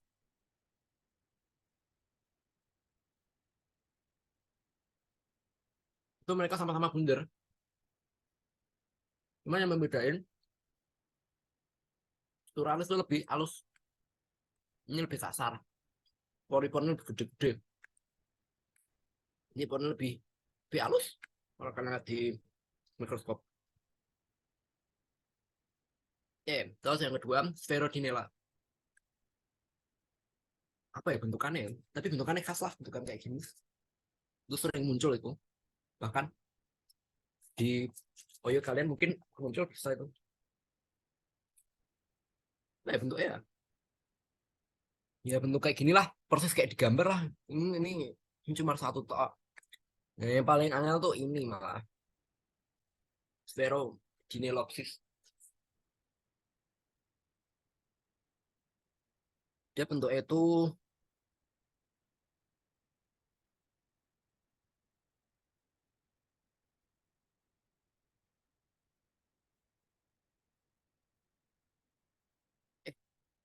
nek nek Sphaerogynelops aku biasanya ngapalin yang ini sih Seminulina ini sih. Ini sering muncul. Dia bentuk kayak gini, persis plot kayak gini. Nah, ini sama ini kan dia persis. Yang kalian lihat aja deskripsi ini. Dia lebih spherical, tightly coiled and longer primary aperture. Aperture lebih panjang. Itu predation. Tapi kalau dia pendek, Seminulina. Nah, ini Trilobatus. Nah, ini aku beritahu informasi aja lah. Trilobatus, Globigerinoides itu mereka dulu, zaman zaman penjajahan. Dia masih diklasifikasikan sebagai Globigerinoides, cuman sekarang dia dipisah. Bisa karena apa? Oh, nggak tahu. Oh, ada supplementary apertures dan dia cancelled walls. Tapi nek Trilobatus aku lihat sih kayak lobe ada 3 sih, karena namanya kan Trilobatus. Ini kan sering muncul kan? Ya udah sering banget lah. Di sampel kalian pasti ada kayak Trilobatus trilobus, yang mesti muncul lah inilah. Ini melimpah banget lah. Di Sphericus mungkin. Tapi ini semua nggak ada yang jadi indeks loh ini. Terus ini jarang tak pakai. Ini yang aku pakai terus tuh. Di Sphericus, Trilobus immaturus, Sacculifer. Sacculifer itu cirinya tuh kelihatan banget. Kepalanya tuh dia lonjong ke atas. Kalau kalian mau kepalanya lonjong ke atas, nah,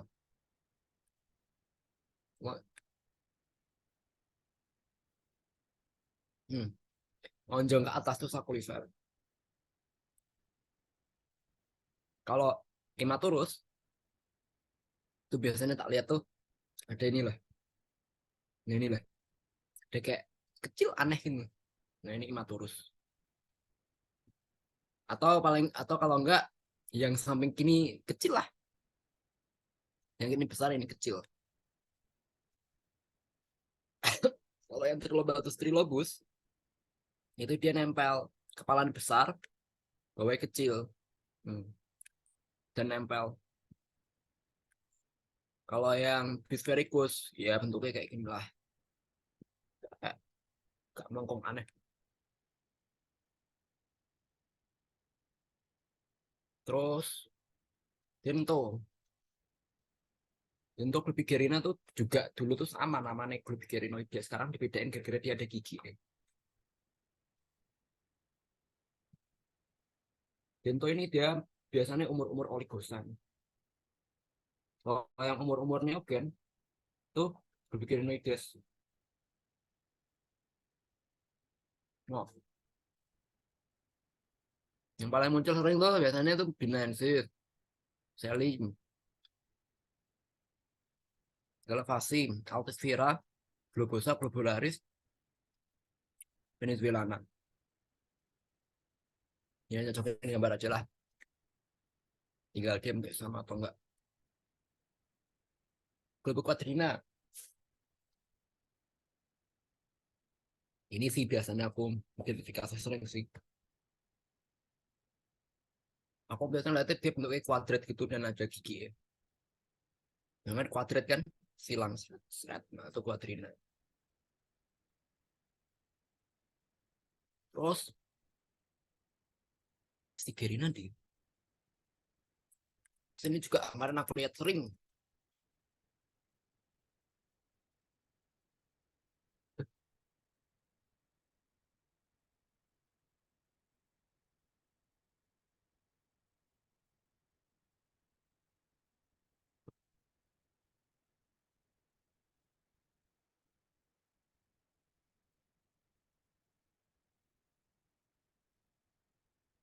Nih, kemarin lihat sering di sampel-sampel kalian tuh ada juga bukan gini. Dia mirip kayak para Globurotalea kan, tapi lihat beda nih. Gue pikir inilah,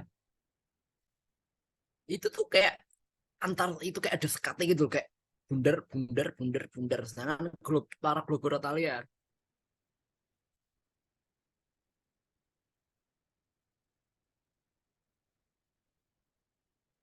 no ini nyambung nggak kayak ini kan terpisah-pisah ini nyambung tuh ya terus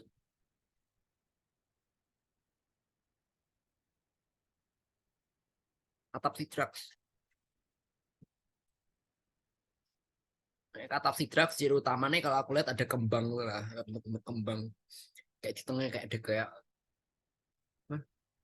Kayak ada kayak bentuk gini itu atap sidrax oh berarti kayak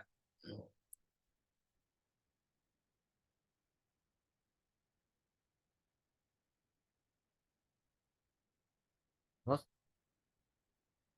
ya udahlah itu biasanya saya tak amatin yang kuapalin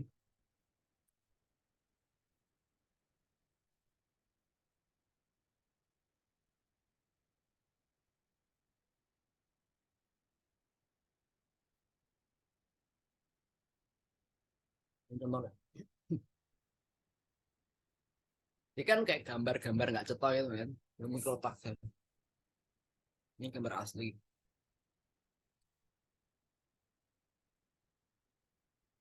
nah aku biasanya kalau lihat ini aku lihat pertama kali itu adalah kill itu double dan dia bentuk teardrop shape kan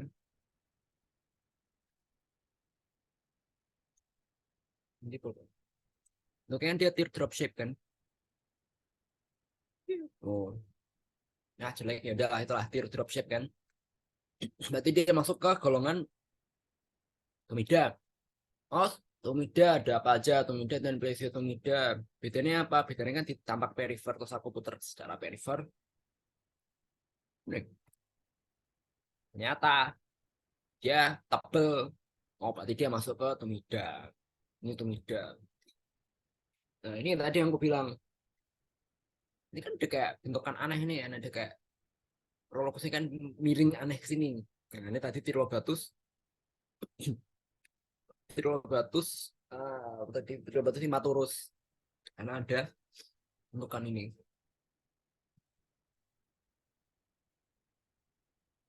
nah ini kira tebel kalian kalau mau lihat pasti nih oh, ini mas pasti pasti masih tumida kan kan mirip kan mirip tumida kan tapi pas bawa putar nah waktu itu ramping nah ini ramping kan beda ini nah ini kuandel kan nah, kayak gendut gendut tadi ini enggak nah, dia ramping kalau dia ramping berarti plesiotomida jadi tumida dan plesiotomida itu bedanya dari penampakan perifer perifer gimana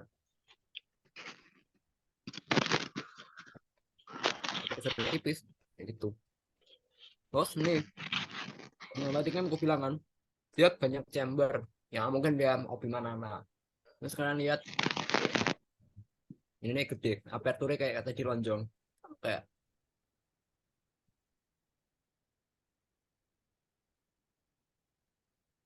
hmm, Jakensis nah ini panjang ini bentuk lihat ya bundar berarti dia masuk ke golongan Menardi ini Menardi group nah ini Verodinelopsis seminolina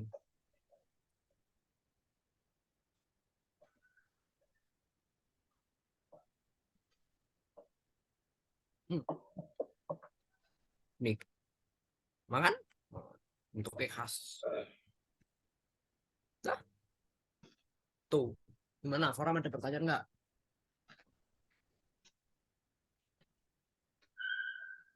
atau yang bingung kemarin kayak fosil apa bisa takon tanya masih fosil apa namanya tak ajarin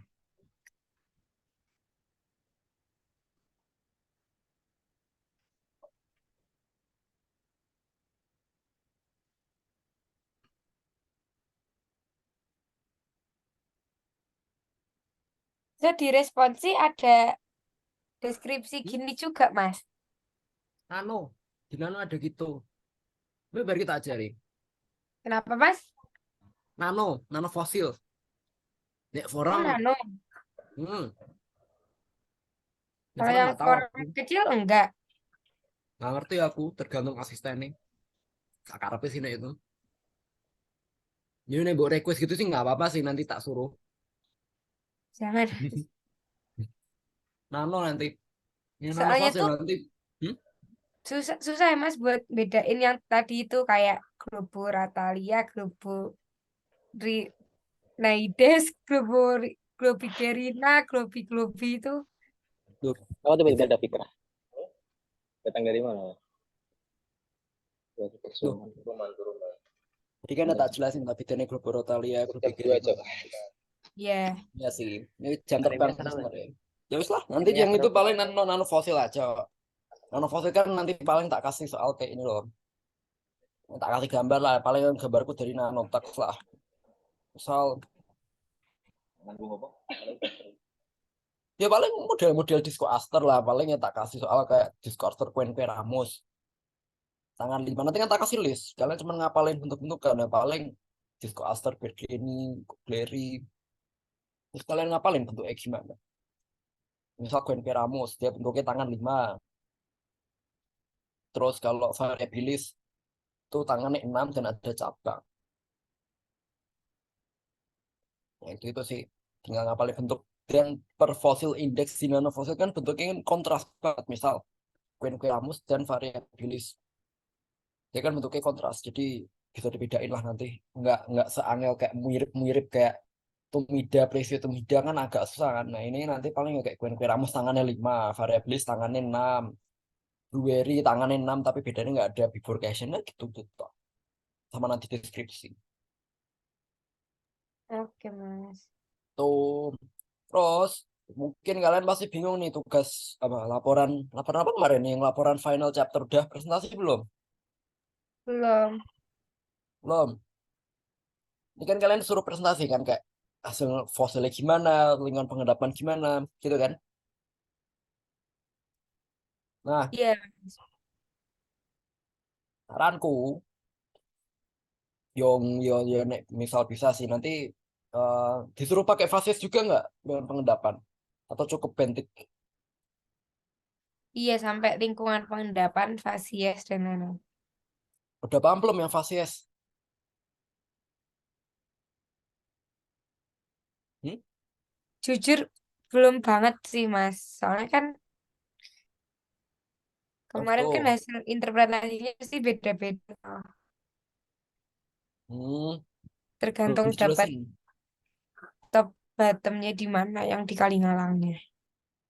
Belum dijelasin asisten atau fasis itu apa macam-macam atau mereka jelasinnya nggak cetok. Udah sih, Mas, di set strat. Tapi kan Hmm. itunya, apa namanya,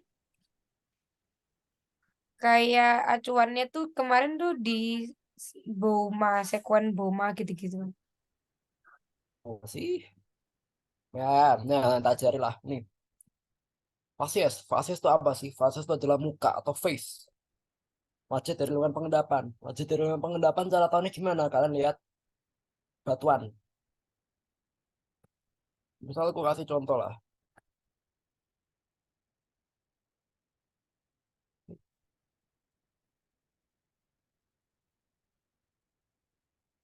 Nah, misal kayak gini kan, kalian bisa lihat kan ada kayak banyak bentukan kan. Misal di sini, dia condong ke konglomerat.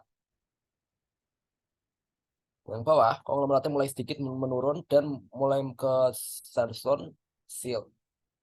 Ini masih banyak kayak sandstone, silt, kemudian ini siltstone, sandstone, macam-macam kan. Ini bisa dibagi jadi beberapa spesies. Konglomerat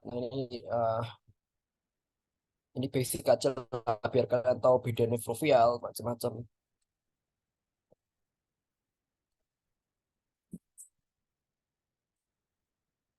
Kalau kalian nemu konglomerat,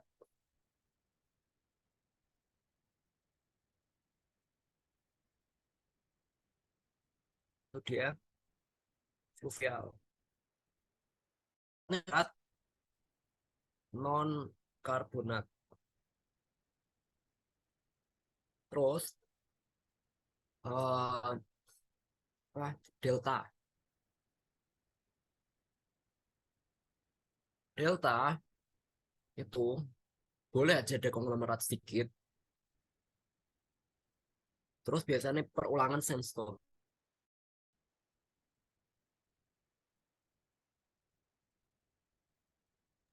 Biasanya tuh Kalau taunya kalian dari nemu strukturnya juga nggak sih, Mas? struktur, Cara struktur tahu bisa lingkungan pengendapan tuh katanya ada kaitannya dengan enggak sih. strukturnya. Kayak misal ada crossbednya atau ada apanya.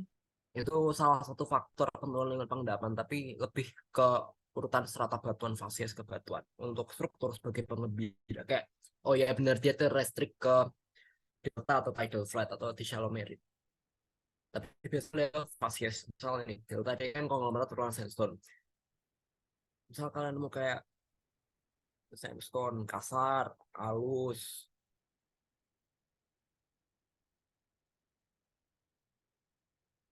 nah ini dia delta. Kalau kalian nemu kayak konglomerat, sandstone, konglomerat, terus sandstone, ini fluvial. Kan kalau fluvial kan dia kan kalau kalian lihat di sungai lah, di sungai kalian kan lihat batu-batu gede kan. Oh itu kan ini fluvial, batu-batuan gede di channel channel channel bar itu di braided channel kan. Nah itu kalian lihat fasiesnya dia banyak konglomerat sandstone berarti dia di fluvial. Tapi kalau misal kalau sandstone berulang sandstone biasa dia bisa jadi delta. Terus kalau kalian misal lihat gini ada sandstone terus ada siltstone warna hitam, wah warna hitam apalagi. Terus kalkari sandstone terus lagi hitam. Terus tiba-tiba ada batu bara, coal. Nah ini kan dia di lingkungan yang tidal, di lagun. Kalau kalian nemu black shell atau nemu pas nemu silt yang warnanya hitam, itu berarti dia di daerah-daerah yang restricted marine atau restricted atau kekurangan oksigen. Bisa aja lagun, bisa aja di lingkungan laut yang dalam. Kalian harus lihat dulu strata batuannya kayak gimana. Nah, nanti cara lihat ya, nanti bisa lihat di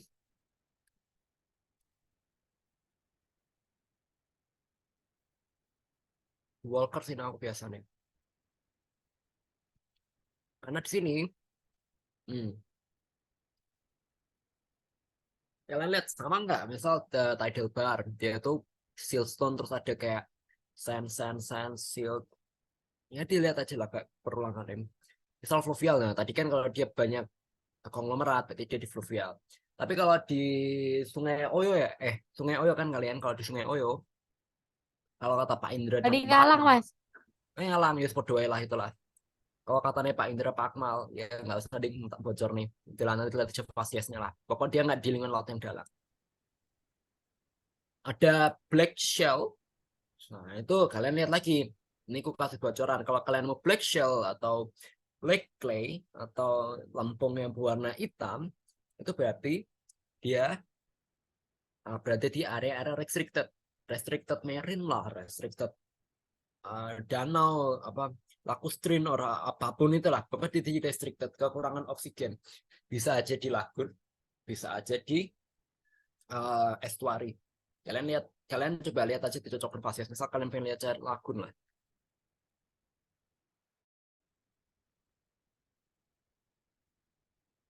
Fasies lagun kayak gimana?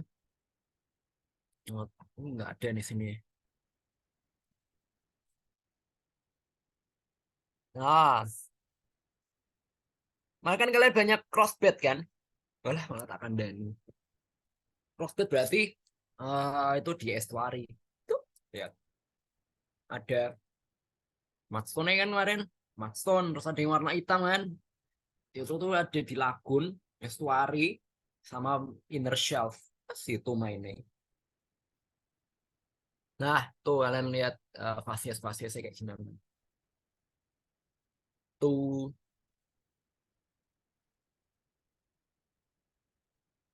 Ini fasies model. Kalian tinggal cocokin aja. Misal di tidal flat. tidal tidal flat tidal delta itu siltstone with sandstone flasher. Kalau ada flasher berarti tidal flat. Kalau di lagun itu biasanya baru ada coal dulu, baru ada black shell, dah itu lagun. Pokoknya kalau ada coal biasanya lagun. Nah, itu yes. Oke, ada pertanyaan lagi nggak?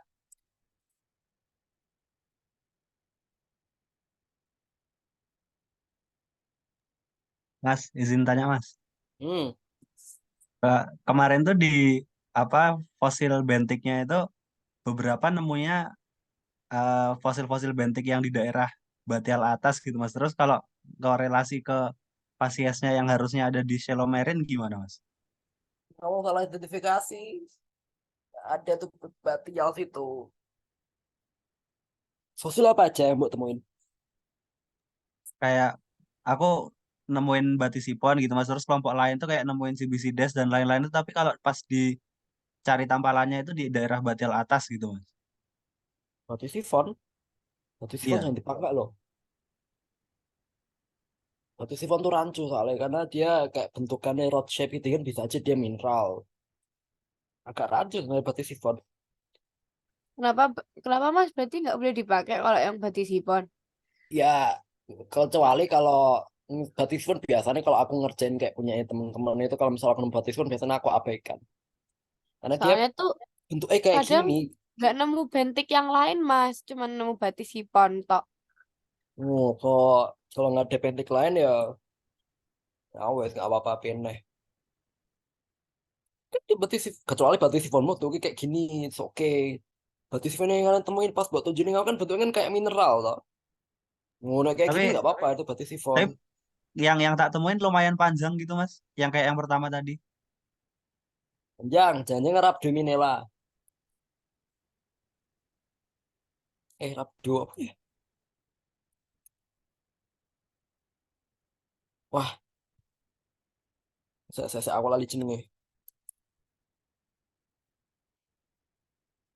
Karena kemarin aku juga identifikasi batu sifon kan, pas aku ngerjain punya Brin, itu kan ada batu sifon kan, ternyata dia bukan batu sifon.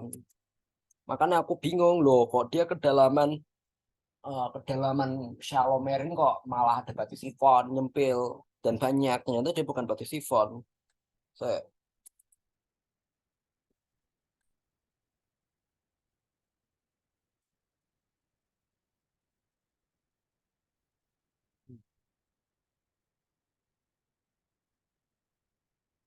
oh gitu.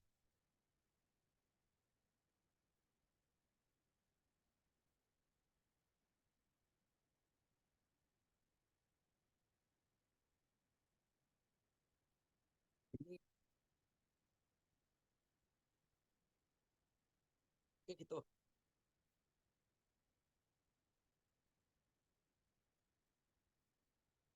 Ya.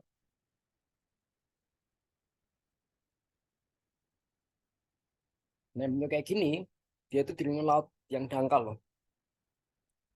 Oh, tuh dia panjang, inner sampai lower slope. Hmm. Sama kan? Kayak batu sifon. Tuh, no, betul kan?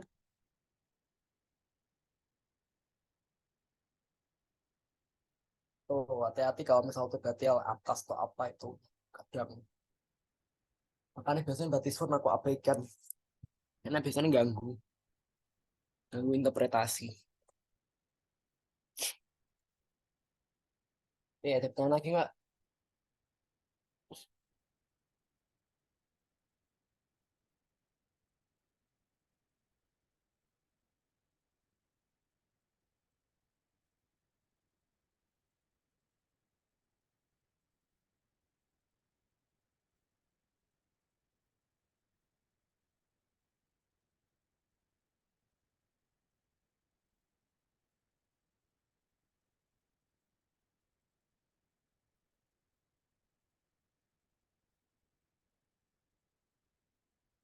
Belum?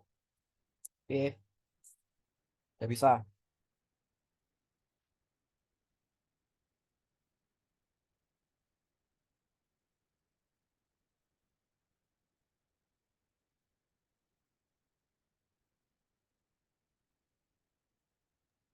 Mas mau izin konfirmasi lagi Mas. Berarti Hmm. Kalingalang tuh Silomerin ya Mas lingkungan pengendapannya? Yo, ojo berpatokan aku. Ya kalian lihat fasenya gimana. Tapi kalau biasanya tuh dia tuh di lingkungan-lingkungan yang dangkal. Kemarin aku lihat secara langsung. Kayak aneh. Kalian bisa lihat di publikasi. Banyak gak sih di sini?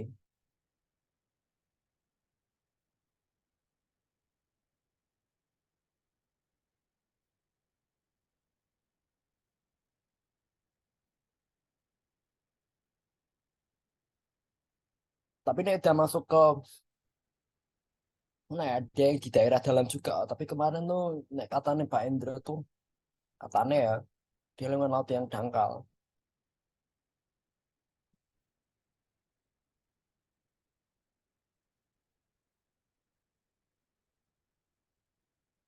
Tuh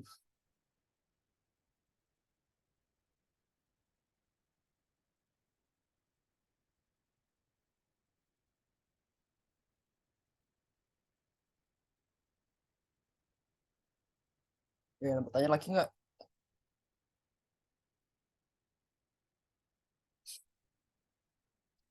Tapi yang bingung apa itu oke.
Oke, wes, salah ya besok. Kayaknya itu berapa persen gede ya. Nilai ini.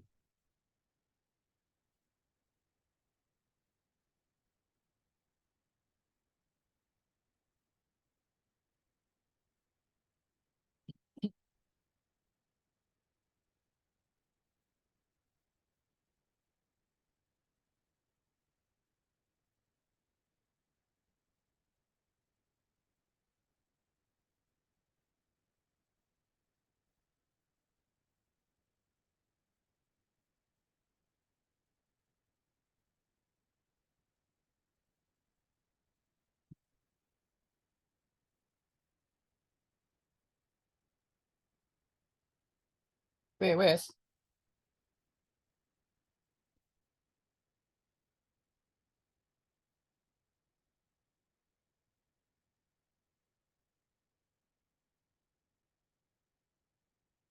Nggak ada pertanyaan Ki.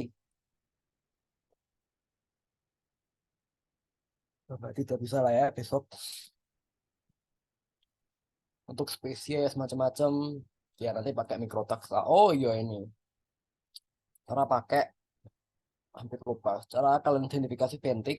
Biasanya aku pakai ini website ini. Langsung aja lah. Mas Alfidium.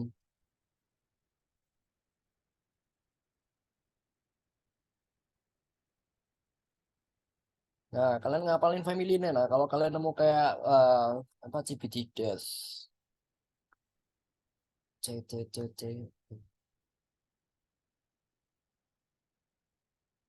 Terus kan period kan kalau di Indonesia kan pasti paling ya neogen. Kalau misal paleogen itu sajian paleogen ya misalnya neogen. Kalau kalian udah tahu Cibididas ya udah tinggal dicocokin aja mana gambar yang paling mendekati. Tuh, pakai ini biasanya. Aku terus untuk determinasi dan pengendapan, aku aku pakai ini kalau misal dia nggak ada di bukunya si eh, Challengery pakai bukunya si Murray, pakai patokan genus.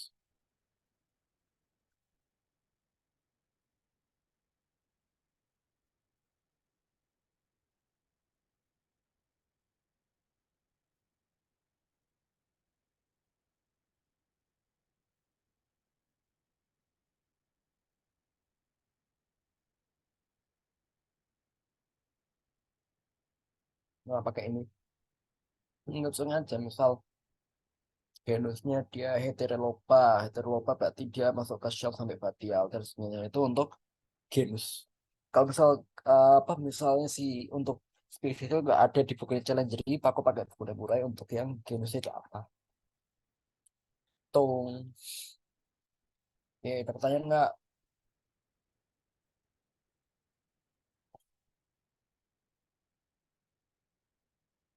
Ya nggak ada nih. Ngono, udah lah ya, tak akhiri be.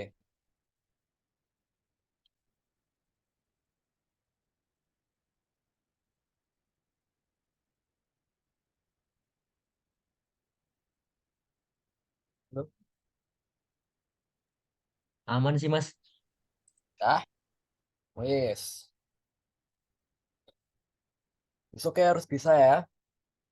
Ya, misal ada pertanyaan jangan sungkan lah tanya aku langsung chat aja. Karena ada nggak ada yang apa nggak ada yang nggak ada sing